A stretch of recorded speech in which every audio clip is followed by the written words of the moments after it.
Selamun aleyküm değerli izleyiciler. Herkese hayırlı akşamlar. Bugün 21 Aralık 2021 Salı.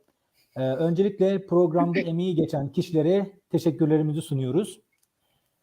Bugünkü konuğumuz Profesör Doktor Mehmet Azimli Hoca'nın proje editörlüğünü yaptığı İslam Medeniyetinde Bilim Öncüleri adlı serinin 7. cildinin yani sanat mimari bölümünün editörlüğünü yapan Artvin Çoruh Üniversitesi İlahiyat Fakültesi Doktor Öğretim Üyesi Sayın Hatice Uru Işık.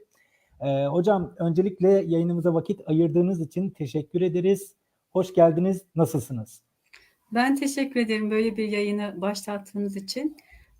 Çok şükür iyiyim. Burada bulunmaktan da memnuniyet duyuyorum. Umarım güzel, istifadeli bir program olur diye umut ediyorum.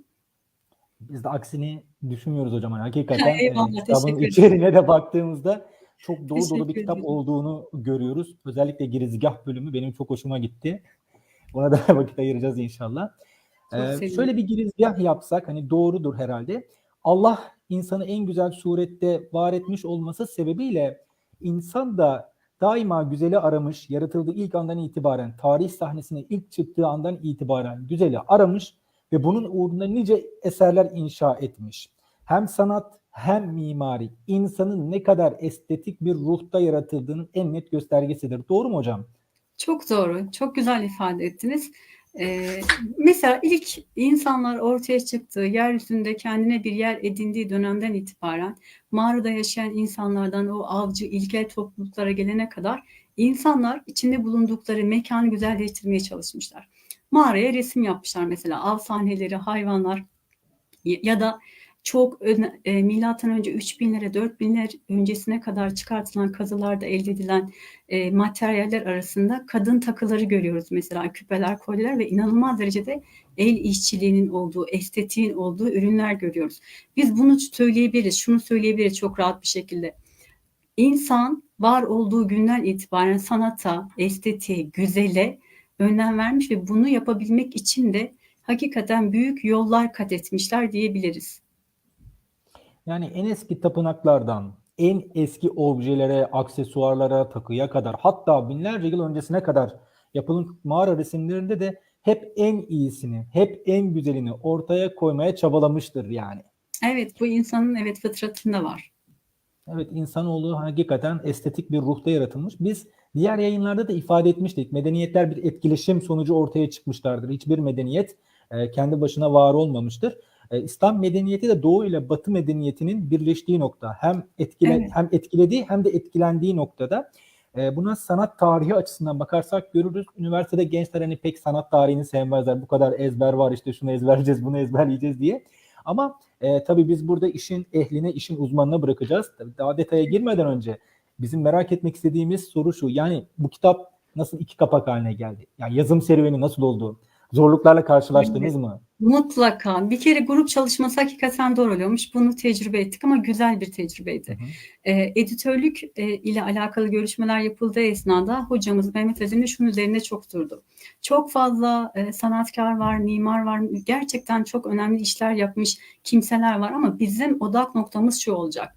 İslam medeniyetine, İslam sanatına, İslam mimarisine bir katkısı, bir çığırı, bir ekolü, yeni bir buluşu, icadı var mı? Bunun üzerinde duralım denildi. Dolayısıyla biz isimleri taradığımız zaman, bu kitap belirlendiği zaman isim arayışında sanatkarlar ve mimarlar noktasında isim aradığımızda bizim mihenk taşımız bu oldu. Nasıl bir katkıda bulunmuş, nasıl bir güzellik, yenilik getirmiş, bunun üzerinde durduk. Çok fazla isim tespit ettik elbette. Bu isimleri biz tekrar bir gözden geçirdiğimiz zaman en azından alanında uzman hocalarımıza yönlendirdiğimiz zaman bazı hocalarımız şu şekilde dönüş yaptılar. Maalesef haklarında yeterli bir bilgi bulamadıklarından ötürü biz bazı isimleri geri çekmek zorunda kaldık. Bunlar arasında çok önemli yapılara imza atmış mimarlar var ama dediğim gibi haklarında ya da yaptıkları eserlere dair herhangi bir malumat elde edemediğimizden dolayı bu isimleri geri çektik. Yazarlarımız asıl bizim bu kitabı güçlendiren, elbette yazılarıyla katkıda bulunan değerli hocalarımız, değerli sanatkarlarımız oldu. Bu kitabın içerisinde hattat profesör doktorlarımız, veterinerlerimiz var. Güzel Sanatlar Fakültesi'nde bu işi, bu sanatı en güzel şekilde her ne kadar kendilerini hala talebe olarak görseler de çok güzel sanat icra eden hocalarımız var, sanat tarihçilerimiz var, tarihçi hocalarımız var. Dolayısıyla dediğim gibi hattatlar, müzehipler, Ebru sanatkarları bu kitapta sağ olsunlar teveccüh gösterip bize katkıda sundular ve kitabımızın gerçekten daha güzel, daha istifadeli bir hale bürünmesine büyük katkı sundular. Bu vesileyle katkıda bulunan bütün yazarlarıma tekrar teşekkür ediyorum. Onlarla çalışmak hakikaten güzeldi. Yani hocam hakikaten yani şöyle kitabın içine bakınca çok geniş. Güzel Yani grup değil mi? çalışması. Akıcı. İnşallah bilhassa liseliler, üniversite talebelerine de hitap edecek şekilde zaten Duru Bil Dil bütün bu külliyatta buna önem verdik. Duru Bil Dil olsun, herkesin anlaşabileceği, anlayabileceği bir tarzda olsun.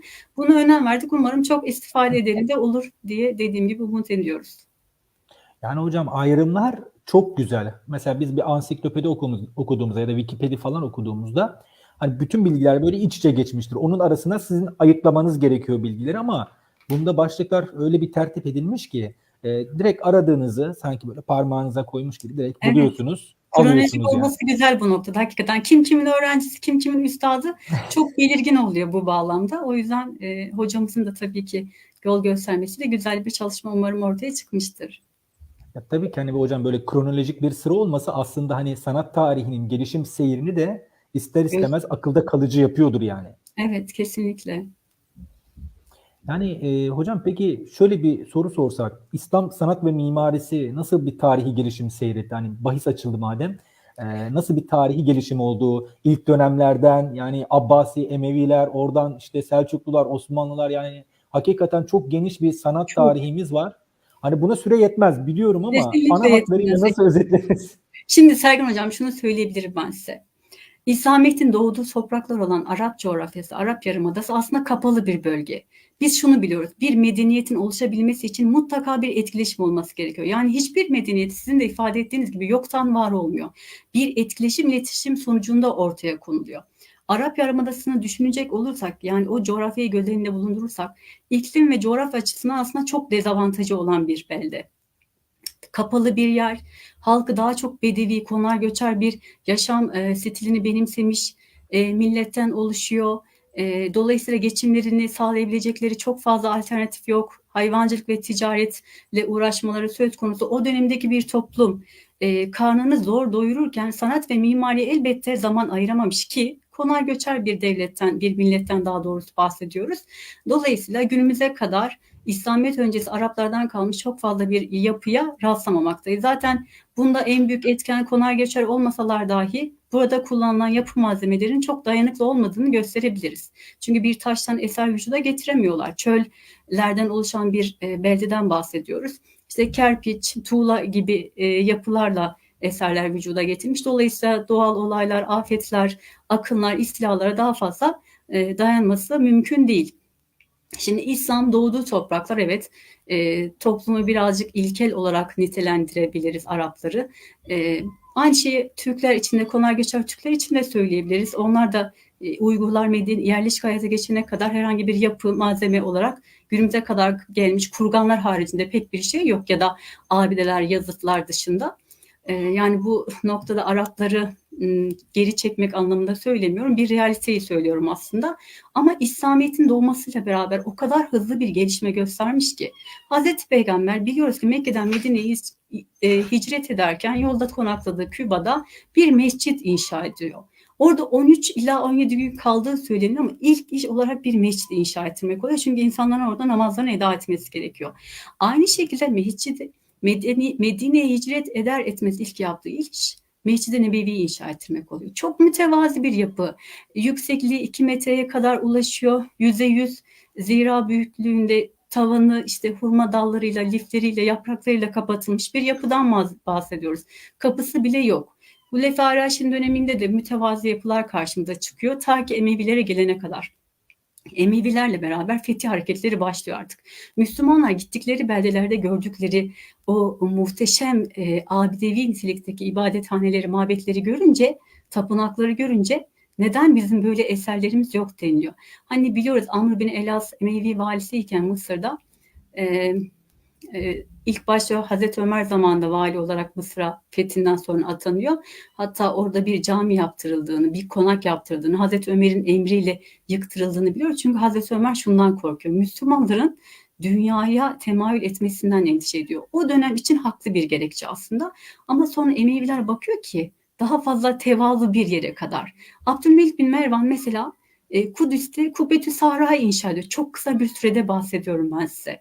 Yani daha yeni İslamiyet neşet etmiş, mimariye dair, sanata dair hiçbir becerisi, en azından tecrübesi olmayan bir milletin bir anda devasa yapılar inşa ettiğini görüyoruz. Kubbetü Sahra, Şam Emevi Cami, bunlara Emeviler döneminde yapılmış en güzel örnekler söyleyebiliriz. Kubbetü Sahra, Abdülmelik bin Mervan bakıyor ki burada işte Diriliş Kilisesi var, Göğe Yükseliş Kilisesi var, Anastanis Kubbesi var. Bunların karşısında Hazreti Ömer'in yaptırdığı Mescid Ömer, yani günümüz Mescid-i Aksa'nın konumlandırdığı yerdeki mescit ahşap bir mescit. Hatta şöyle geçiyor, Kudüs'lü tarihçi Mukaddesi oradaki kiliseleri o kadar çok övüyor ki büyüklüğünü, muhteşemliğini övücü sözlerle ifade ediyor ve Abdülmelik bin Mervan Müslümanların onlara özenti duymasından endişe ettiği için Kubbetü Sahra'nın inşasına emir veriyor. Nitekim oğlu Abdülmelik bin Mervan'ın oğlu Velid de Şam Emevi Camisi'ni yaptırıyor. Daha sonra Abbasilere baktığımız zaman biz bu yapılarda şunu görüyoruz.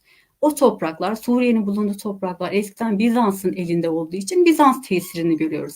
Abbasilerle beraber artık fetih hareketleri doğuya doğru kayıyor. Burada da Pers, yani Fars etkisini görüyoruz. Biz bunu Samarra Camisi'nde çok net bir şekilde görüyoruz. Samarra Camisi artık öyle orijinal bir yapı oluyor ki kısa bir süre içerisinde kendisinden sonraki yapılacak Kayrevan Ulu Camisi'ne, İbn Tulun Camisi'ne aslında bir model teşkil ediyor. Hatta o dikdörtgen formu bir sonraki yapılacak camilerde mutlaka ön planda tutulmuş. Biz bu dikdörtgen yapımı tercih edilmesinin sebebi olarak şunu söyleyebiliriz belki. Hazreti Peygamber'in ilk safta namaz kılmanın önemine dair, ecrine dair hadislerden hareketle mihraba dikdörtgen bir şekilde camilerin yapıldığını söyleyebiliriz. Sonra bakıyoruz bu camilerden sonra Endülüs'te yapılan şu anda katedral olarak kullanılan Kurtuba Camisi var, Ulu Camisi. Muhteşem gerçekten. Avrupalı seyyahların bile övgüyle bahsettiği eserler. El Hamra Sarayı nitekim hem dini hem sivil mimariye dair çok güzel örnekler kısa süre içerisinde vücuda getirilmiş. Biz bu eserlerin yapımında elbette Arapları görmüyoruz çünkü bu işi bilmiyor Araplar mimari olarak. Bizanslı, Mısırlı, o dönemin İranlı önemli mimarları getirtiliyor ve bu eserler ortaya konuluyor. Ama zamanla bakıyoruz ki artık biz o kadar özgün eserler koymuşuz ki ortaya. Minareyi baktığımız zaman biz bir çan kulelerinden esinlenerek bir minare vücuda getirmişiz. Ama sonra o kadar özgün, orijinal bir hüviyete bürünmüş ki mesela Mimar Sinan zamanında yapılan minareler giderek incelmeye başlanmış. Caminin kütlesi ne kadar geniş, ne kadar hantal, kalın tutulursa bir minare de o kadar ince gösterilmeye başlamış. Bunda teknik imkanların artması, mimari bilginin artması tabii ki gösterilebilir. Biz bu mimaride bunları söylüyoruz. İşte minyatürde de durum aynı. Uygurlarla beraber Orta Asya'dan Ön Asya'ya 12. yüzyılla beraber bilhassa Moğol istilasının akabinde pek çok Türk Orta Asya'dan Ön Asya'ya geliyor. Ön Asya'da kimler var o dönemde? Müslümanlar var. Dolayısıyla Uygurlar geldikleri beldelerde hakim olan sanatları Müslümanlara da öğretiyorlar. Bunlar arasında minyatür var, tesip var. Hatta hat sanatının gelişmesinde etki sunan millet yine Uygurlar. Çünkü Uygur alfabesiyle Arap alfabesini kıyasladığımız zaman birbirine çok benziyor. Fark şu, ilk Arap alfabesine baktığımız zaman biraz daha köşeli. Zaten ilk olarak kullanılan, icra edilen hat Küfi yazısı biliyoruz. Küfi yazısında çok köşeli olmakla biliniyor zaten. Çünkü Arap alfabesi de köşeli ama Uygurlar bunu daha estetik bir şekilde ortaya koymak istiyorlar. Amaç ne bunda? Allah kelamını en güzel, en estetik şekilde ortaya koymak. Dolayısıyla bütün bu çalışmalar, bütün bu hattatların, üstadların meşk etmeleri neticesinde elde ettikleri sonuç şu: biz daha güzel nasıl ifade edebiliriz? Bu amaç hiçbir zaman bitmemiş hiçbir sanatkarda. En güzel nasıl ifade edebiliriz? Dolayısıyla minyatürle, tesiple beraber başlayan resim sanatındaki gelişme Osmanlılar dönemine baktığımız zaman zirveyi görüyor. hat sanatı hakeza. Zaten biz kitabımızda kitap bezeme sanatlarından hat, tesip, minyatür ve ebruya yer verdik. Aslında çok fazla sanat dalı var elbette İslam'da ama biz bu 4 sanatla sınırlandırdık diyebiliriz. Ebru sanatına baktığımız zaman aslında çok geç tanışılmış bir sanat Ebru sanatı. Yani 16. yüzyılda Osmanlılar'da yapılıyor. Hatta ilk Ebru sanatına dair örnek 1540 tarihli bir örnek. Baktığımız zaman evet Türkler çok geç tanışıyor bilhassa ama öyle bir döneme gelinmiş ki o kadar güzel icra etmişler ki 20. yüzyıla kadar Ebru kağıdından Avrupalılar Türk kağıdı olarak bahsetmişler.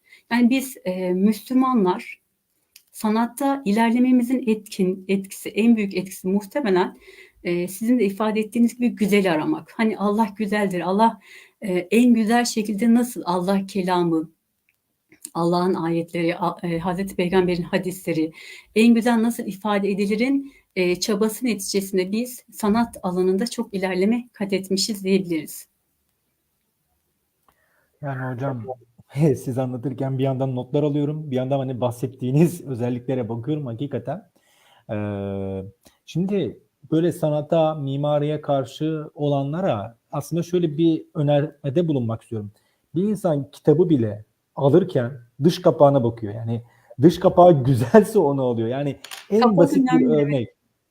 Yani yemeği bile dışarıdan bakıyorsunuz, yani dışarıdan güzel görünüyorsa o yemeği yiyorsunuz.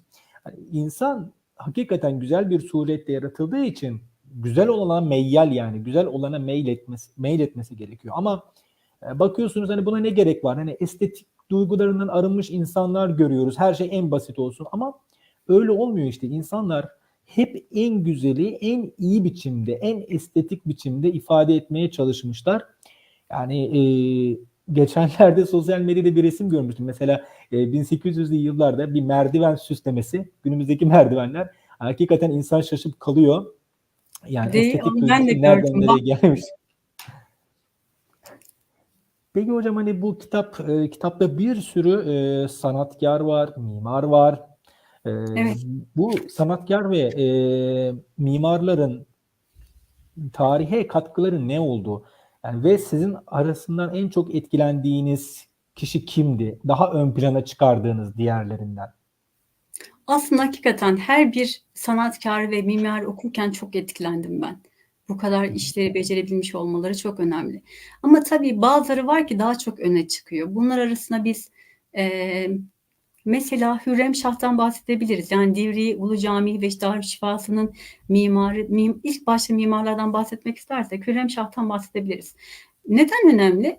Şimdi Divriği Ulu Camii ve Darüşşifası'nı görmüş birisi olarak söylüyorum. Oraya gidip de bu eseri görüp de büyülenmemek mümkün değil hakikaten.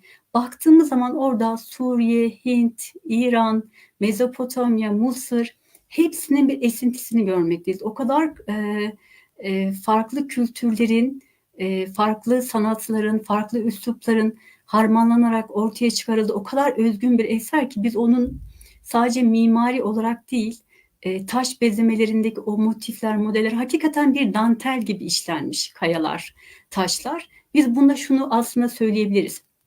Hürremşah Ahlatlı bir mimar.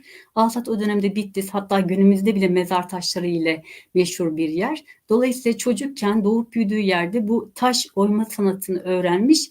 Bunu mimariye çok güzel aksettirmiş. Hakikaten mutlaka görüp en azından görmeyenlerin görmesini tavsiye ediyorum. Aynı şekilde Yakut el-Mustahsimi var mesela. Çok önemli bir hattat. Bu kişi de kendisinden önceki hattatlar Mukle, İbnül Beyvat gibi hattatların yazılarını meşk etmiş. Zaten bir hat öğrencisi ya da bir müzehip öğrencisi, mücellit öğrencisi ilk kişi olarak üstadlarının eserlerini taklit eder, meşk eder. Artık o kadar çok taklit eder ki kendi usulünü, kendi tarzını bulana kadar da zaten kendilerine icazet verilmez. Yani bu 3-5 yılda olacak bir süreç değil. Hakikaten ömürlerini veriyorlar. Yakut el-Mustasibi de çok önemli birisi çünkü hattatlar şunu söylüyorlar. Yakut kadar mushaf yazan kimse bir hattat yoktur. Çünkü hayatı boyunca 1001 tane mushaf yazmış. Yani biz 20 nasıl diyeyim cüzden oluşan bir Kur'an-ı Kerim'den bahsediyoruz. 1001 adet yazmış. Ömrünü bu sanata vermiş. Hatta 1258 yılında biliyoruz meşhur Moğol istilası var. Kendisi Bağdat'ta yaşıyor iken bir minareye saklanıyor bu istila boyunca. Kendisini bu şekilde koruyor. Minarede saklandığı süre zarfında meşk etmeye, yazı icra etmeye devam ediyor. Hatta elindeki kağıtlar bitince üzerindeki keten mendillere meşkine devam ediyor. Bu bağlamda hakikaten ömrünün vermesi açısından önemli bir isim Yakut el-Müstasimi. Burada Mimar Sinan var mesela. Çok önemli bir isim hakikaten. Hocamız da çok güzel kaleme almış zaten. Çığır açmış. Öyle bir dönem geliyor ki Mimar Sinan'la beraber biz şunu söylüyoruz. Türk İslam mimarisi artık tekamül aşamasına gelmiş. Hatta Afet İnan'ın şöyle bir tespiti var Mimar Sinan'la alakalı. Diyor ki Mimar Sinan banisi olan kimselerin eserlerini vücuda getirirken aynı zamanda o kimselerin tarihi kişiliklerini de aksettiriyor eserlerinde diyor. Mesela Süleymaniye Külliyesi'ne baktığımız zaman o muhteşem yüzyılın, o Kanuni döneminin şatafatını görüyoruz diyor. O camiye baktığımız zaman bu güçlü dönemin tezahürünü görüyoruz. Ya da Mihrimah Şah Sultan'ın camisini gördüğümüz zaman böyle yeni evlenecek bir gelinin neşesini görüyoruz diyor. Bu en azından hareketlerle bunu Afetinden çok güzel ifade etmiş dediğim gibi. İşte minarelerin inceltilmesi, giderek daha estetik bir hüviyete bürünmesi, kubbe boylarının yükseltilmesi, yani tavan açısından camilerin yüksek tutulması, pencere sayılarının artırılması ki daha fazla ışığın girmesi, camilerin daha ferah, yani kiliseler gibi iç karartıcı, bunaltıcı olmaktan ziyade çok ferah yerler olması için elinden geleni yapmış. Bu bağlamda hakikaten mimaride bir mihenk taşı diyebiliriz Mimar Sinan için. Hocam hatta böyle buyurun. pencere kenarları, lafınızı kestim kusura bakmayın. Hani pencere kenarları mesela böyle birisinin oturacağı, birisinin yatıp kalkacağı kadar mesela geniş yani, değil mi? Evet. Biz bu seyir alanı da diyebiliriz buralara aslında. Hakikaten Mimar Sinan'ın eser, hatta hayattayken düşünebiliyor musunuz? 16 farklı dalda, alanda 400 kadar eser vücuda getirmiş. Bu demek şu oluyor aslında. Bu insanlar hiç yememişler, içmemişler, sürekli sanat eseri ortaya koymuşlar. İşte bu ömür dediğiniz şey bir Mimar Sinan olmak, bir Mustasimi olmak, bir Şebek Mehmet Efendi olmak hakikaten kolay değil. Çok fazla çalışmak gerektiriyor. Dolayısıyla bunun da tezahürünü eserlerinde biz görüyoruz. Bihsat var mesela. 16. yüzyılda yaşamış bir nakkaş. Safeviler dönemi hükümdarı Şah İsmail'in kendisini çok himaye ettiğini biliyoruz. Hatta Şah İsmail o dönemde Yavuz Sultan Selim ile olan bir Yavuz Selim'in Tebriz seferini biliyoruz. O seferde yola çıkıyor. Yola çıkmadan önce Bihsat ve Şah Mahmut Nişaburi'yi bir mağaraya saklıyor. Çünkü olur ya, savaşı kaybeder de Yavuz buraları istila ederse bu kimselerin emin ellerde, güvende olmasını istiyor ve esir olarak alınmasını istemiyor. Savaşı kaybediyor hakikaten Şah İsmail ve geri döndüğü zaman, memleketine döndüğü zaman ilk iş olarak bu mağaraya gitmek oluyor. Bihsat'ı ve Şah Mahmut Nişaburi'yi karşısına görünce Allah'a hamd ediyor. Yani aslında biz Safeviler döneminden bahsederken sanatta çok ileri noktaya gelmişler diyoruz. Neden? Çünkü hükümdarlar sanatçıyı koruyup kollamışlar. Onlara Herat'ta, Şiraz'da büyük atölyeler kurmuşlar. Buradaki atölyede çalışan insanlar, mücellitler, sanatkarlar, Ebru ustaları, müzeyhipler, hattatlar burada hem öğrenci yetiştirmişler hem de ortaya koydukları eserlerle aslında günümüze kadar isimlerinden söz ettirebilmişler. Bunun en önemli etkeni de tabii ki hükümdarlar tarafından desteklenmiş olmaları.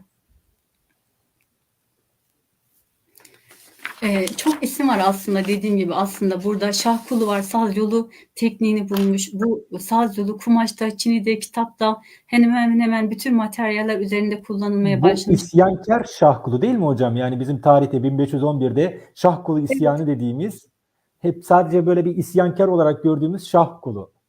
Evet, biz bunu tabii sanatkar yönünü ortaya koyuyoruz ama hakikaten Tabii. önemli bir isim. Bir mesela Şeyh Hamdullah var.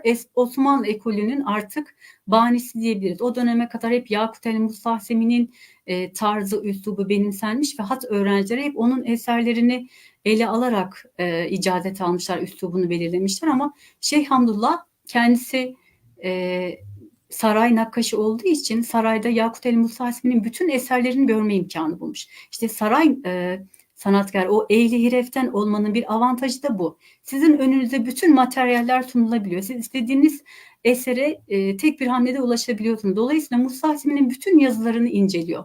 En güzel olan harfleri, en güzel kullanılan harfleri alıyor ve hakikaten Osmanlı ekolünü vücuda getiriyor ve hatta günümüze kadar da Şeyh Hamdullah o kadar önemli bir yere sahip oluyor ki hattatlar çok güzel yazdıkları zaman şeyh gibi yazdı iltifat olarak kullanılan bir terim haline gelmiş. Şeyh gibi yazdı, şeyh gibi ifade etti.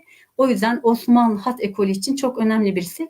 Mehmet Esat Yesari var mesela. Ali Rıza Özcan hocamız yazdı. Ünlü hattatlardan diyebiliriz. Güzel Sanatlar Fakültesi'nde. Bu Esat Yesari sağ tarafı mevzuçmuş. Yani biraz engelli. Dolayısıyla solak bir hattat. Babası kendisini önce Veliüddin Efendi'ye götürüyor. Hat dersi alması için. Veliüddin Efendi kendisini görünce maalesef diyor ki sağlarla işimiz bitti. Solaklara mı kaldık söylüyor. Ve babası alarak kendisini bu sefer de Dedezade Said Efendi'ye götürüyor. O zaten kibarlığıyla bilinen bir hattat. Kendisine bir fırsat vermek istiyor Yesari Efendi'ye ve bir yazısını Yesari'ye veriyor. Bunun aynısını yaz, meşket diyor. O kadar güzel meşk ediyor, o kadar güzel hocasını taklit ediyor ki yazıyı hocasına verdiği zaman hocası diyor ki evladım bu benim yazım, seninki nerede diyor. Yani hoca yazıyı kendi yazısı zannediyor. Ve bu bir maharettir aslında. Bakın hocasını taklit edebilerek en güzel şekilde taklit ederek biz icazet alabiliyoruz hattatlar. O gider gitmez zaten hocasını aynı birebir taklit etmiş. Bu bağlamda solak olmasının yanı sıra çok önemli bir hattat olduğunun da bir göstergesi aslında.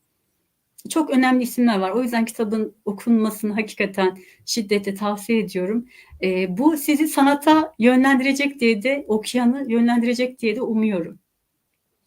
Yani kesinlikle özellikle lise öğrencileri bakmalı. Hani bir arayış içerisinde kendini keşfetme noktasında neye yönelebilirim diye kendini arayan öğrencilerin, gençlerin muhakkak okuması gerekiyor bence. Şimdi hocam hani siz anlatırken sanatçıyı anlattınız. Taşları konuşturuyorlar. Sayfalara tahakküm ediyorlar. Hayatın gayesini en iyi şekilde ifade ediyorlar. Bunlar sanatçı. Ama o zaman şöyle bir çelişki ortaya çıkıyor. Günümüzdeki sanat kavramı neye hitap ediyor? Yani sanatçı dediğimiz kişilerde böyle bir gaye yok. Bir şey ifade etmeye çalışmıyorlar. Sadece hayatlarının reklamını yapıyorlar. Evet, mutlaka böyle suistimal edenler en azından o yeteneğini, bence bu yeteneğe çok büyük bir saygısızlık aslında. Yani bir Çok sanatı büyük bir saygısızlık, ticari evet. bir yol olarak görmek, Allah'ın size verdiği yeteneğe en büyük saygısızlık. Sizin kendinize bir kere en büyük saygısızlığınız. Çünkü ben az önce ne demiştim? Bir hat öğrencisi, bir müzeyip öğrencisi, bir mücellit, bir ebru öğrencisi o icazet alabilmek için ömrünü veriyor. 3-5 yılda yapılabilecek bir şey değil. Yani siz ne zaman ki üstadınız, hocanız sizi evet oldun, sen artık kendi üslubunu yakalayabilirsin, kendi tarzını yansıtabilirsin dediklere demelerine kadar biz taklit aşamasındayız. Ben oldum deme lüksünüz yok. Bu kitapta yazılarını bize yönlendiren, sağ olsunlar teveccüh eden hocaların kendilerini hala bir hat talebesi olarak, bir müzeyip talebesi olarak görmekteler. Ama günümüzün sanat anlayışı hakikaten farklı. Yani 2 çizim yapmak, 2 sergi yapmak bir sanat değildir aslında. Ömür istiyor, ömür vermeniz gerekiyor bu sanatı.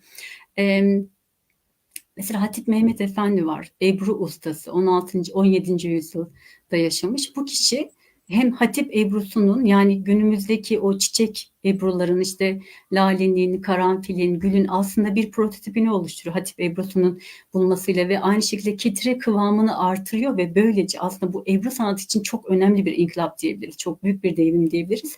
Çünkü kitre kıvamını artırması hem Ebru'daki kullanılan renklerin daha canlı görülmesini sağlıyor, o donukluktan çıkartılıyor. Hem de o Ebru kağıdın daha dayanıklı olmasını sağlıyor. O yüzden önemli bir gelişim aslında. Bu kişi Sirkeci'de yaşıyor ve o dönemde çıkan büyük bir yangında evi yanıyor. Bunu haber alır almaz Ebru'larını kurtarmak için eve giriyor ve kendisi çıkamıyor o evden. Yani yanarak can veriyor, sanatını kurtarma pahasına, canından artık feragat ediyor, o eserlerini kurtarmaya çalışıyor. İşte bu kadar kolay değil o yüzden bir sanat erbabı olmak, bir sanatçı olmak. En azından kendinizi sanatçı olarak nitelemeniz çok kolay değil. Mesela biz Osmanlı padişahlarının hattatların, hokkaların tuttuğunu biliyoruz. Çünkü önem veriyorlar, sanatkara önem veriyorlar. Onları toplantılarda hemen yanlarında oturttuğunu biliyoruz. Onlara köyler verdiklerini, çok yüksek maaşlar verdiklerini biliyoruz. Onun nakkaşhanelerde her türlü imkanlardan yararlandıklarını görüyoruz. Mesela Abdülaziz zamanında, Sultan Abdülaziz zamanında askeri okullarda resim sanatı geliyor. Bunda aslında askerlerin birazcık da daha yumuşak, daha estetikten anlayan bir kimseler olmasını sağlamak amaç. Ve Fransa'ya gönderiliyor bu asker ressamlar dediğimiz ressamlar. Bunlar arasında Osman Hamdi Bey var, Şeker Ahmet Paşa var. Bu kimseler Fransa'da çok dönemin en önemli ressamlarından, işte Gérôme'dan, Boulanger'den dersler alıyorlar, resim dersi ve geri döndükleri zaman ülkelerine çok önemli işler yapıyorlar. Mesela Şeker Ahmet Paşa o dönemin oryantalist akımına kapılmazken hala o gelenekçi tavrına devam ederken Osman Hamdi Bey çok güzel oryantalist resimler ortaya koyuyor. Mesela onun Kur'an okuyan kız adlı tablosu geçtiğimiz dönemde çok yüksek fahiş bir fiyata satıldı. Yani gidiyorlar, eğer ki bir maharet, bir yetenek varsa o askeri okullarda zaten bu tespit ediliyor. Çok fazla kişi değil, zannedersem 4 kişi gönderiliyordu Fransa'ya. Bu kimseler arasında da bu 2 isim var. Ülkelerine döndükleri zaman da çok büyük hizmetler yapıyorlar. Mesela Şeker Ahmet Paşa ilk sergiyi açıyor 1872 yılında. Padişahın da desteğiyle elbette. Ya da Osman Hamdi Bey ülkesine döndükten sonra Sanayi Nefise adlı okulda, sanat okulunda, yani günümüz Mimar Sinan Güzel Sanatlar Fakültesi'nin bulunduğu yerdeki Sanayi Nefise Okulu'nda müdürlük yapıyor ve bizim eserlerimizin, arkeolojik eserlerimizin yurt dışına kaçırılmasını yasaklayan yasalar çıkartıyor. Aynı şekilde arkeolojik kazılara başlatıyor. Yani bu ressam kimliğinin yanı sıra arkeolojiye, müzeciliğe dair de çok önemli atılımlar, katkılar sunuyor. Çünkü siz sanata ömrünüzü verdiğiniz zaman hakikaten düşündüğünüz tek şey sanat oluyor. Ben bilhassa günümüzdeki gençlerine şunu söylemek istiyorum aslında. Padişahların dahi uğraştıkları bir sanat, bir zanaat olmuş. Kimisi müzik şinası olmuş. Mesela 3. Selim'in biz çok iyi bir bestekar olduğunu biliyoruz. Yavuz'un, Bayezid'in aynı zamanda çok iyi şairler olduklarını biliyoruz. Abdülhamit'in çok iyi marangoz olduğunu biliyoruz. Ya da aynı şekilde şair değillerse bile çok iyi hattatlar olduklarını biliyoruz. Dolayısıyla devlet işlerinden arta kalan dönemlerde, zamanlarda mutlaka bir sanatla, musiki ile, bir zanaat ile uğraşmışlar. O yüzden şimdi diyorsun da az önce dediniz ya, boş işmiş gibi görüyorlar. Hangi iş sanattan daha önemli olabilir? Telefonla vakit kaybetmek, televizyon önünde durmak mı? Arkadaşlarınızla buluştuğunuz zaman gereksiz muhabbetlerle zamanlarınızı öldürmek mi? Sizin bir sanata, bir musikiye yöneldiğiniz zaman ortaya koyduğunuz eserler, siz ölseniz dahi onlar baki kalacak. Bu sizin hem ülkenize, hem devletinize, hem dininize bir katkınız olacak aynı zamanda. O yüzden bilhassa günümüz gençlerine ne kadar erken yola çıkarlarsa o kadar yol alırlar anlamında mutlaka bir sanata yönelmelerini şiddetle tavsiye ediyorum. Tabii ki hocam, mesela baktığımızda Kanuni Sultan Süleyman bir kuyumcuydu. Hem de muhibbi Evet, mahlasıyla evet, şiirler yazıyordu. evet. Ya da Fatih Sultan Mehmet, yani Avni mahlasıyla hem şiirler yazıyordu hem de mimariye, mühendisliğe merakı vardı. Yani sanatçının değerini yine en iyi sanatçı hükümdarlar anlıyor işte. Tabii siz sanata yatkın değilseniz dışarıdan baktığınızda her şeyi boş görürsünüz. Az önce söylediniz ya, günümüzde sanat kavramının içi o kadar boşalmış ki bir şarkı söyleyen, işte bir gençlere söyleyeceği şekilde söyleyeyim, single çıkartan birisi direkt sanatçı oluyor, Sanatçı. milyonlar izleniyor. Ama gerçek sanatkarların değeri maalesef bilinmiyor. Bu da demek ki sanatı doğru düzgün tanıtamamışız. Ama inşallah bundan sonra elimizde bir örneklik var, bir örnek kitap var. Sanatın nasıl olduğunu da inşallah oradan okuyabilirler. İnşallah. Yani benim aklıma siz konuşurken şey geldi hocam. Ahmet Hamdi Tanpınar'ın Beş Şehir'de geçen bir alıntısı var. Orada diyor ki cetlerimiz inşa etmiyorlar, ibadet ediyorlardı. Maddeye geçmesini ısrarla istedikleri bir ruh ve imanları vardı. Taş ellerinde canlanıyor, bir ruh parçası kesiliyordu. Duvar, kubbe, kemer, mihrap, çini hepsi yeşilde dua eder. Yani Bursa'yı anlatırken Muradiye'de düşünür, yıldırımda harekete hazır, göklerin derinliğine susamış bir kartal hamlesiyle ovanın üstünde bekler. Hepsinde tek bir ruh terennüm eder. Ne güzel ifade etmiş değil mi? Hakikaten Kesinlikle. öyle. Eskiden bunu bir ibadet olarak görmüşler sanatkarlar. Dedim ya, bir hattat hattını icra etmeden önce mutlaka abdest alırmış. Çünkü siz Allah kelamını ediyorsunuz. Ya da bir müzehip tezyinini yapmadan önce, o motiflerini işlemeden önce abdest almış. Çünkü siz Allah'ın kelamını tezyin edeceksiniz. Bu bağlamda müzehipler, mücellitler, hattatlar, ebru sanatkarlar aslında hepsi iç içe yaşamışlar. O nakkaşhanelerde bir bütünlük içerisinde eserler vücuda getirmişler. Örneğin surnameler yapılırken, yazılırken, siyer-i nebiler yazılırken, şehnameler yazılırken bu komplike bir iş olmuş, bir komisyon işi olmuş. Bütün sanatkarlar bir araya gelmişler, bu eserleri vücuda getirmişler. İlk dönem minyatürlerine baktığım zaman Hazreti Peygamber'in yüzleri, ilk dönemden bahsediyorum, görüntü en azından verenler olmuş ama daha sonraki dönemlerde Hazreti Peygamber'e hürmetten dolayı ve Hazreti Peygamber'in hadislerinde kendi resminin yapılmamasını tavsiye eden hadislerden hareketle Hazreti Peygamber'in yüzünü resmetmemişler. Sadece orayı bir nur olarak göstermişler. Bulutumsu bir nur olarak ifade etmişler. Ama bunu yaparken de, bir siyer-i nebi yaparken de bir tarafta o konu yazılmış hattatlar tarafından. Kitabın bir bölümünde de o siyer-i nebide eğer Miraç anlatılıyorsa Miraç resmedilmiş. Hicret bahsediliyorsa hicret, savaşlar, gazveler bahsediliyorsa o gazveler resmedilmiş. Aslında bizim bu İslam sanatları dediğimiz, bilhassa işte hat, tesip, minyatür, ebru gibi sanatlar da yoktan var olmadı. Aslında bir ihtiyaca binaen olmuş. Biz bu minyatür sanatının, tesip sanatının, hat sanatının şu şekilde geliştiğini söyleyebiliriz. O dönemde Emeviler dönemiyle başlayan bizim tercüme faaliyetlerimiz var biliyorsunuz. İşte Süryanica'dan, Yunancadan pek çok eserler Arapçaya çevriliyor. Ve bu eserler çevrilirken de astronomiye, tıbba dair kitaplar da oluyor. Bunu Araplar istinsa ederken, çoğaltırlarken bakıyorlar ki resimler de var bu kitaplarda. Ve birebir istinsa ettiklerinden dolayı o resimleri de yapmaya başlıyorlar. Aslında bir ihtiyaç. Yani bir sanat olarak ifade edilmemiş bu resimler. Tamamen kopya olarak ifade edilmiş. Ama sonra bakmışlar ki resimli kitaplar insanlar tarafından daha çok beğenilmiş. Hükümdarlar tarafından daha çok takdir görmüş. O yüzden resim yavaş yavaş bizim sanatımıza girmeye başlamış. Ama tabii ki çok hassasiyet göstermiş Müslümanlar. Bu bağlamda bizim resim sanatımızın geç gelişmesini şuna yorumlayabiliriz. Hazreti Peygamber putperest bir kavme peygamber oldu.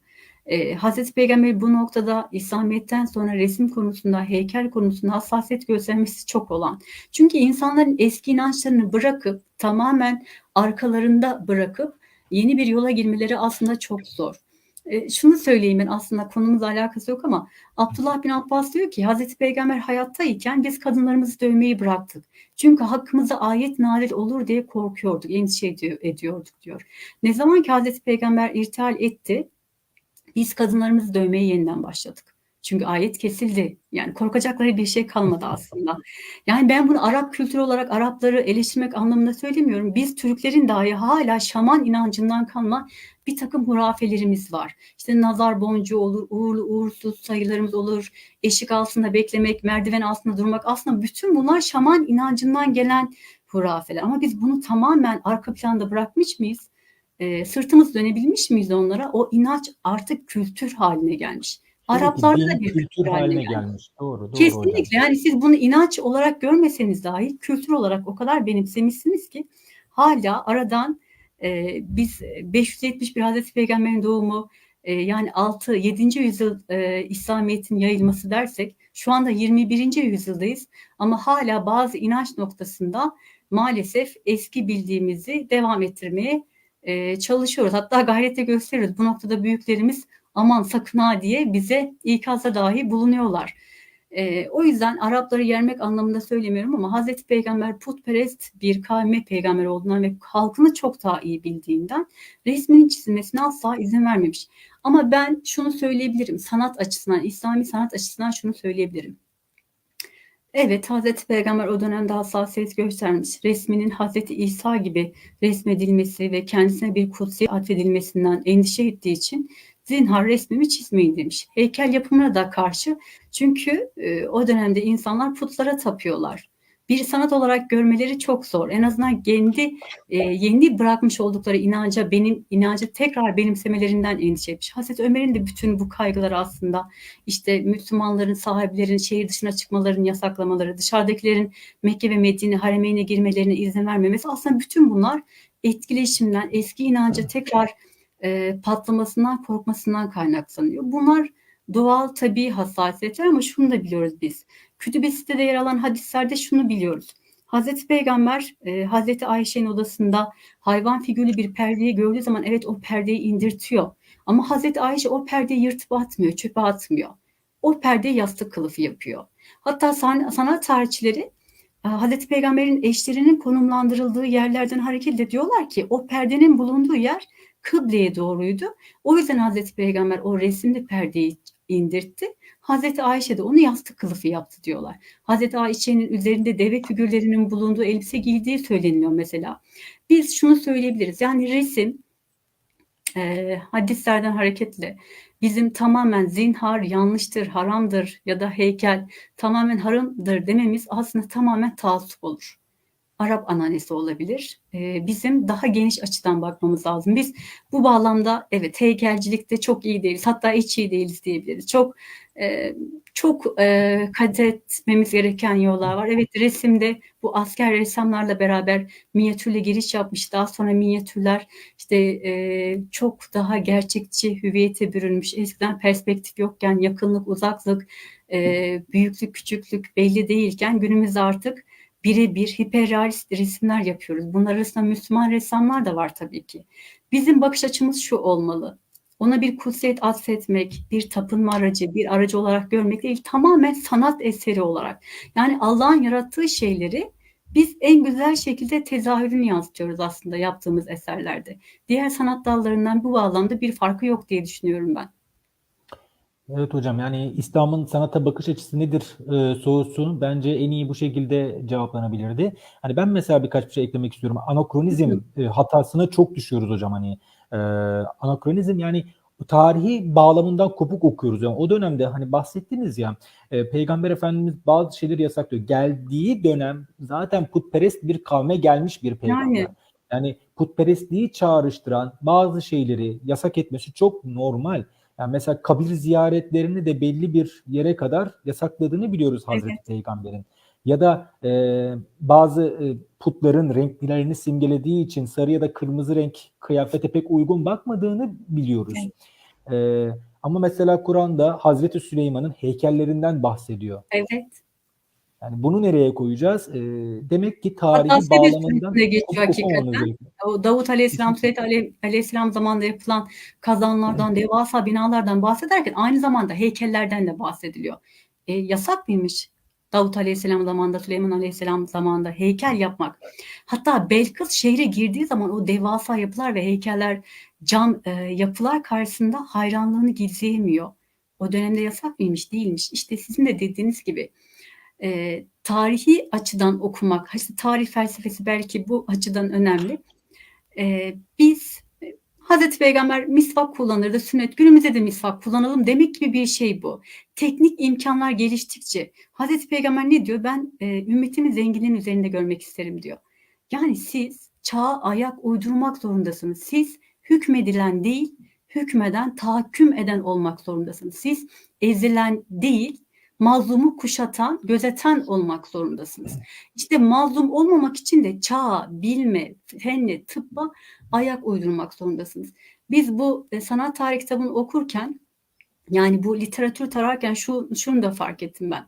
Araplar Emeviler dönemi, Abbasiler dönemi hakeza, yani aradan yüzyıllar geçmesine rağmen Araplar şunu yapmışlar. E, Bir tıp, bir astronomi, bir felsefeye yönelmemişler. Bilimi, bu dini ilimler olur, pozitif ilimler olabilir, tıp olabilir, bilimi gayrimüslime ya da mevaliye bırakmışlar. Kendileri yönetici sınıf olmayı tercih etmişler ya da orduda yer almayı tercih etmişler. Ama bir Osmanlılara baktığımız zaman Fatih Sultan Mehmet İstanbul'u fetheder fethetmez yaptığı ilk iş Avrupa'dan, Asya'dan dönemin ünlü bilim adamlarını, sanatkarlarını İstanbul'a davet etmek oluyor. Bu gelen sanatkarlar, bilim adamları, tıpçılar şunu yapmıyorlar. Fatih'in talimatını yerine getirerek sanat eserleri, resimler ortaya koymuyorlar. Aynı zamanda bunu Osmanlı tebaasına öğretiyorlar. Yani üretken bir sınıf olmasını için çaba sarf ediyor Fatih. İşte o dönemde kurulan nakaşhaneler çok kısa bir süre içerisinde öyle bir ekol oluşturmuş ki tesipte, minyatürde, hatta Ebru'da biz Osmanlı'yı gerçekten zirve olarak görmeye başlamışız. Bunda tabii ki devlet erkanının, hükümdarların sanatkarları koruyup gözetmesi çok önemli bir nokta. Bunu bütün İslam alimleri sanatkarların gözetilmesini hükümdarlar tarafından takdir görmelerine şahit olmuşlar aslında. Çünkü biz Türkler, Türk eksenli şunu söyleyebiliriz. Kutatkı Birlik'te var ya, geçer ya meşhur bir söz. Darb-ı mesel mahiyetinde hatta. Ülkeler kılıçla fethedilir ama ilimle elde tutulur. İşte biz bunu yapmaya çalışmışız. Fethetmişiz. Fethettiğimiz yerlerde İslam'ı en güzel şekilde ortaya koymuşuz. Biz gittiğimiz, fethettiğimiz yerde çok devasa bir kilise görmüşsek, onun hemen yakınına o kiliseye yıkmadan, zarar vermeden, toplumuna zarar vermeden aynı şekilde onları herhangi bir zorlamada bulunmadan devasa bir cami yapmışız. Belki Sedefkar Mehmet Ağa'nın hemen Ayasofya'nın karşısına Sultanahmet Camisi'ni bina etmesi de bu sebepten kaynaklanıyordur. Biz hatta şunu aklıma geldi, Sedefkar Mehmet Ağa deyince aklıma,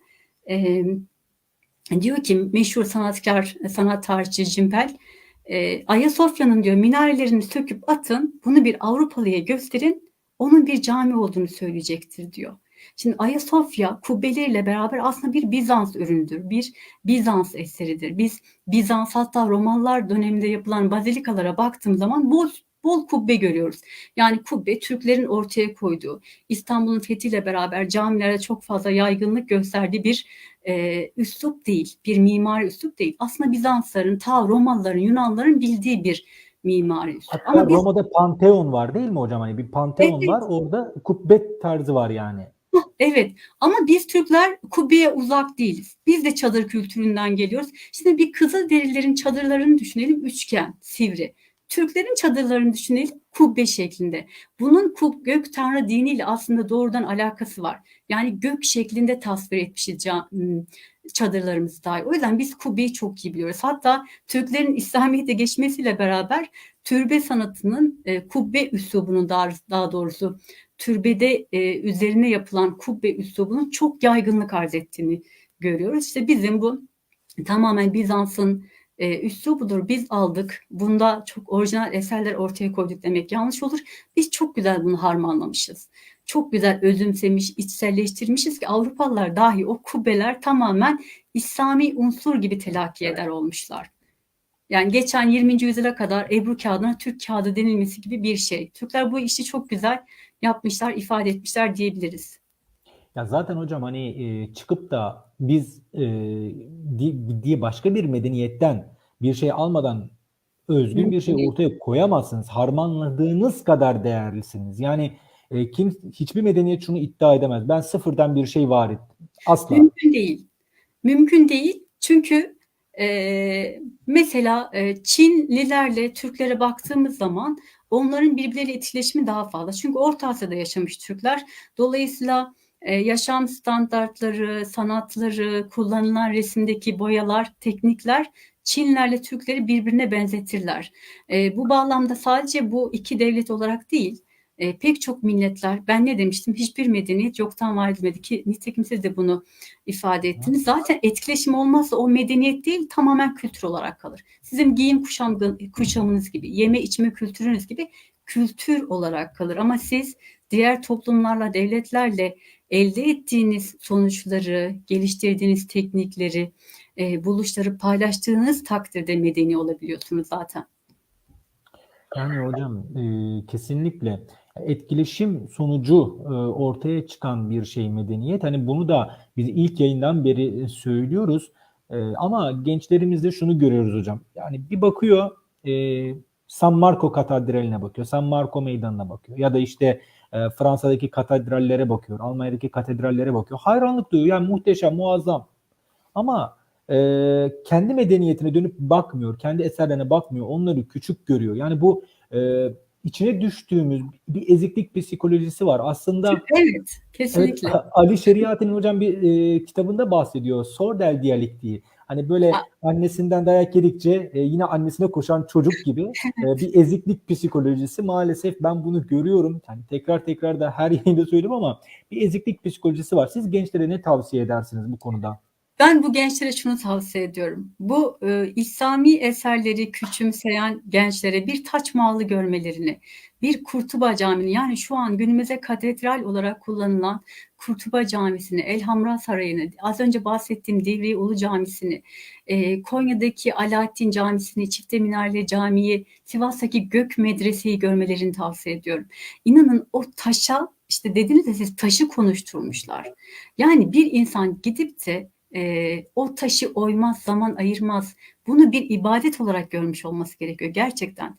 Ömürlerini vermişler, harcamışlar. Şimdi Taç Mahal'a baktığımız zaman Osmanlı mimarisini yansıtması açısından, yani o dönemdeki mimarların artık ne boyutta dünya çapında üne kavuştuklarının bir göstergesi aslında. Çünkü burayı yaptan Muhammed İsa Efendi Mimar Sinan'ın öğrencileri arasında yer alıyor ve orada 20 bin tane kişinin çalıştığı ifade ediliyor. Pek çok mimarın bulunduğu söyleniliyor.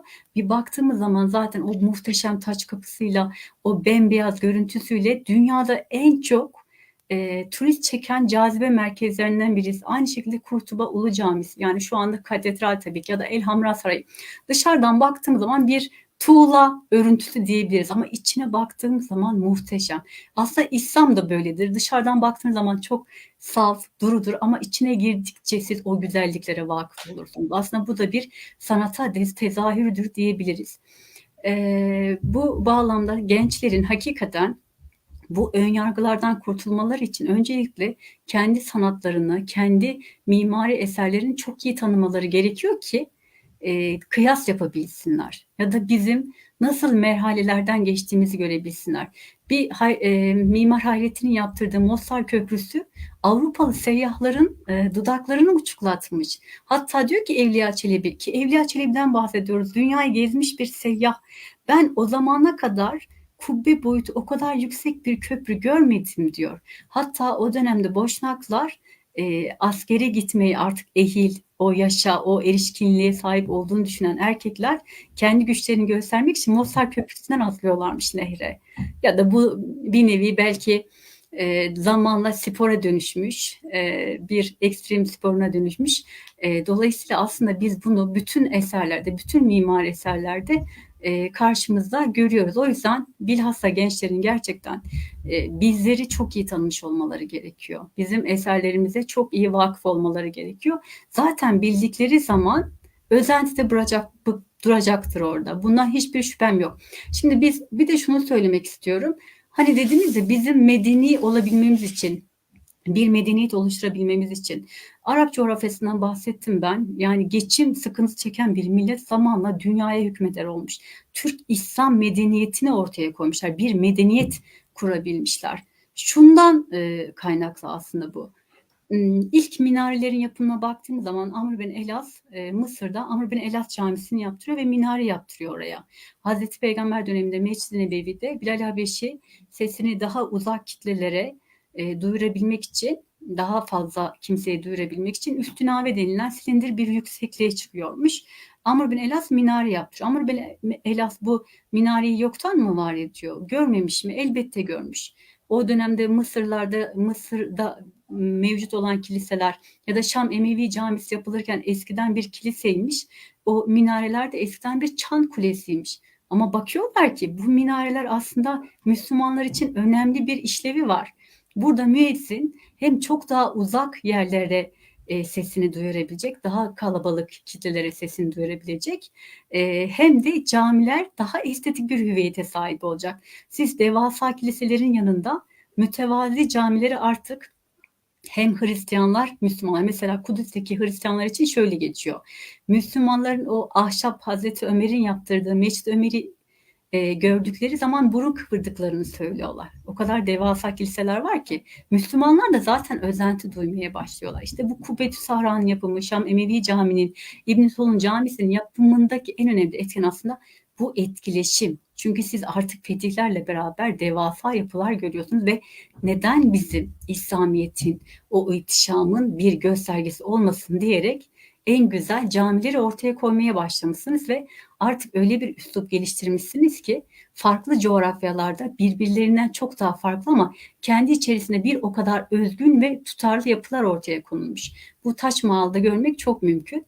Orada giden Türk mimar başı olsa da oranın toplumunun, yaşam tarzının ve mimari üslubunu gözeterek yapılmış. İşte soğan kubbeler var mesela. Osmanlı coğrafyasında soğan kubbe elbette yok ama Muhammed İsa Efendi gittiği zaman o coğrafyanın insanına hitap edecek şekilde bir eser vücuda getirmiş. İşte bunların hepsi aslında bir etkileşimin sonucu diyebiliriz. Kesinlikle hocam. Mesela böyle mimarlık okuyan bazı arkadaşlarla konuşma imkanım oluyor. Hani orada kullandıkları AutoCAD diye bir program var. Bana diyorlar ki yani adamlar diyor yani öyle şey yapmışlar ki yapı yapmışlar ki ben diyor AutoCAD'le çizemem. Ya ben diyor Ya bilgisayarda o yapıyı çizemem. çok güzel. İlk kez duydum ama doğru. Evet. Hani böyle sanki yer direkt böyle almışlar maket gibi sanki böyle yerine yapıştırmışlar gibi ama tabii ki öyle değil. Büyük emekler sarf edilmiş. O yüzden ben de aynı şekilde sizin söylediklerinize katılıyorum. Yani mimari eserleri incelesinler hocam. Bir Yeşil Cami'nin girişindeki o taşı nasıl konuşturmuşlar bir baksınlar. Yani Ulu Evet. Cami'nin girişi nasıl, içerideki süslemeler nasıl? Yani bunlara bakmadıkça şey yapamıyor. Aslında hani bizde de hata var. Mesela elin Japon'u hocam ilkokul dönemindeki çocuğu Hiroşima'ya götürüyor, Nagasaki'ye götürüyor. Oradaki olayları gösteriyor. Biz de kendi atalarımızın, cedlerimizin büyüklüğünü anlatabilmek için böyle yerlere götürmemiz lazım yani. Göstermemiz gerekiyor. Çok güzel. Yani benim şimdi size Kubbetü Sahra'yı anlatabiliyorsam, Devriye Ulu Camisi'ni anlatabiliyorsam ben buraları bizzat müşahede etmiş olmaktan kaynaklı aslında. Gezip görebilme şansım hamdolsun oldu. Umarım Taç Mahal'ı görmek de nasip olur. İnanın görmek ve okumak çok farklı. Sizin birisinin övgülerini dinlemenizle o övgülere bizzat şahit olmanız bambaşka bir şey. Minberlerdeki o ahşap oymacılığı, mihraplardaki o mermerlerdeki o motifler ya da sizin dediğiniz gibi o taç kapılardaki, mermerlerdeki taşlardaki oymaları siz kağıt üzerine yapamazsınız emin olun. Ama ömürlerini vererek yapmışlar. O yüzden çok önemli tabii ki bu eser. O yüzden gençler dediğiniz gibi buraları ne kadar erken öğrenirlerse o kadar iyi olur. Zaten gördükçe daha fazlasını görmek isteyeceklerdir. Okullarda böyle bir hakikaten açılım yapılması çok güzel olacaktır diye düşünüyorum ben de. Tabii ki hocam sadece bunu okullara bırakmamak da gerekiyor. Yani her ebeveyn küçüklükten itibaren çocuklarına böyle yerleri ziyaret ettirmeli, anlatmalı, öneminden bahsetmeli ki yani o küçük yaşta tarih bilincinin farkına varsın, sanat bilincinin farkına varsın, o üslubun farkına varsın ki hani bizim de geçmişe dönüşümüz aslında çok güzel olur. Hani geleceğe bir şekil vermek adına bir geçmişe dönüp bakmamız gerekiyor. Nereden Evet. geldik, nereye gidiyoruz, nereye varacağız? Devam böyle bir arkayı kontrol etmemiz gerekiyor. Ya da biz daha iyi ne yapabiliriz? Bizim atalarımız, bizim Kesinlikle. cedlerimiz şunu yapmışlar. Biz onları örnek almaktan ziyade onlardan daha iyi olabilecek çocuklar yetiştirmeliyiz. Üstüne bir şeyler katabilmeliyiz biz. Geçmişle övünmek yerine gelecekle övünebilmeliyiz. Bir de bu da zaten dediğiniz gibi biz ebeveynlerin aslında daha çok elinde. Çocuklar tatil beldelerine gidilmekten ziyade en azından götürüyorsanız daha iyi. Bir tatile giderken yoldaki o tarihi mekanları, abidevi yerleri ya da eski kalıntıları mutlaka izlettirmemiz, göstermemiz gerekiyor ki çocuklara kıyas yapabilsinler ve geçmişimizi, atalarımızın neler vücuda getirebildiklerini bizzat kendileri müşahede etmiş olabilsinler. Tabii ki hocam hani kendi atalarını barbar olarak gösteren Eurosentrik anlayıştan kurtulmaları lazım. Hani ben yazın gezebildiğim kadar geziyorum. Kendim de Egeli olduğum için mesela Ayvalık'ta 3 tane cami ziyaret etmiştim. Üçü de kiliseden tahvil edilmişti camiye. Ama Hmm. net olarak gördüğüm şu, o kilise yapısı korunuyor. Yani onlara zarar Kesinlikle. verilmemiş. Bu dine gösterilen bir saygıdır. Atalarımızın bu şekilde olduğunu, farklı dinden insanlara saygı gösterdiğini görmeleri de gerekiyor yani. Çünkü o tarihi eserler, o tarihi yapılar sadece mimari açıdan değil, bir hoşgörüyü de temsil ediyor aynı zamanda. Evet. Aynı, hatta Müslüman nüfusunun çok fazla olduğu yerlerde dahi kiliseler bütün ihtişamıyla boy göstermiş. Yani bir Abdülmelik mesela Müslümanlar Hristiyanların abidevi yerlerine, mabetlerine özenirler diye Kubbetü Sahra'yı inşa ettiriyor ama akabinde Mescid-i Aksalar inşa ediliyor ama şunu yapmıyor. Bütün bunları yıkalım, yok edelim ve biz tamamen kendi İslami sanat eserlerini vücuda getirelim dememişler. Hala günümüzde dahi o kiliseler varlıklarını koruyorlar. Bunlar hiçbir hatta Hazreti Ömer burayı fethettikten sonra o kiliselere dokunulmamasına dair bir ferman yayınlatıyor, yasa çıkartıyor. Hatta biliyorsunuz Patrik kendisini öğle vakti geldiği zaman onların mabedinde namaz kılmasını istiyor. Hazreti Ömer kabul etmiyor. Çünkü Müslümanların Hazreti Ömer'in namaz kıldığı yer olması açısından orayı yıkıp bir cami yapmalarından endişe ediyor. İşte bu hoşgörünün aslında temeli diyebiliriz. Hazreti Peygamber dönemiyle başlayan, Hulefai Raşidin dönemiyle de devam eden bu süreçte bütün İslam hükümdarların, Müslüman hükümdarların bu hoşgörü siyasetini güttüğünü görmekteyiz. Tabii ki istisnalar olmuş.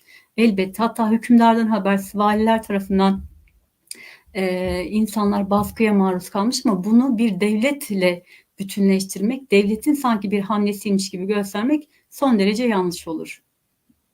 Yani bir de hocam hani son olarak ben şunu da söylemek istiyorum.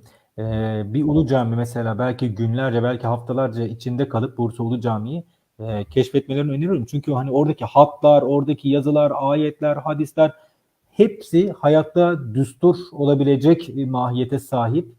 Bu yüzden hani bu mimari eserleri ziyaret etmek hem hoşgörüyü gösteriyor hem de hayatımıza da aslında bir yön veriyor, bir şekil veriyor diyebiliriz.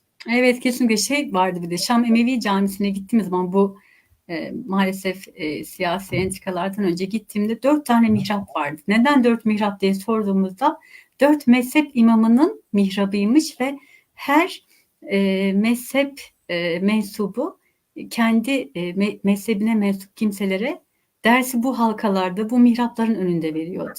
Yani şimdi günümüzde ise baktığımız zaman neredeyse bir Şii Ehl-i Sünnet'in arkasına namaz kılmaz. Bir yani 4 mezhep arasında Ehl-i Sünnet mezhebine mensup kimseler arasında bile aslında bir ayrım artık bir ötekileştirme söz konusu maalesef. İşte nereden nereye gittiğimizin bir göstergesi diyebiliriz. Ötekileştirmek, tek olmak, kendini üstün görmek maalesef günümüzün vebası diyebiliriz. İnşallah hocam. Sanat bizi inşallah birleştirir. İnşallah. Tekrardan vahdet oluruz. İnşallah. Çok güzel katkı sağladınız hocam. Hakikaten ben çok müstefit oldum. Estağfurullah. Muhakkak ki izleyicilerimiz de çok müstefit olmuşlardır. Ben bir yandan da hani ya not alıyorum, bakıyorum, bilmediğim şeyler çıkıyor. Siz mesela bahsediyorsunuz. Bir yandan da işte yan sekmeye geçip hemen bakıyorum şöyle. Hakikaten Biz de muhteşem yazarlarımız eserler. sayesinde çok şey öğrendik. Tekrar teşekkür ediyorum. Bu çalışmada bana yer veren Profesör Doktor Mehmet Azimi hocama ve kitabıma katkı sağlayan, teveccüh edip yazılarını paylaşan, bölümlerini ifade eden, yazan hocalarıma çok teşekkürlerimi ifade ediyorum. Böyle bir program yaptığınız için de ayrıca teşekkür ediyorum. Ben de çok mutlu oldum, memnun oldum. Umarım istifadeni de çok olur diye kapatıyorum. Çok teşekkür ederim Sergen Hocam. Teşekkür ederiz hocam. Allah razı olsun katkılarınızdan dolayı. Herkese hayırlı akşamlar diliyorum. Hayırlı akşamlar, sizlerden de Allah razı olsun. İyi yayınlar dilerim.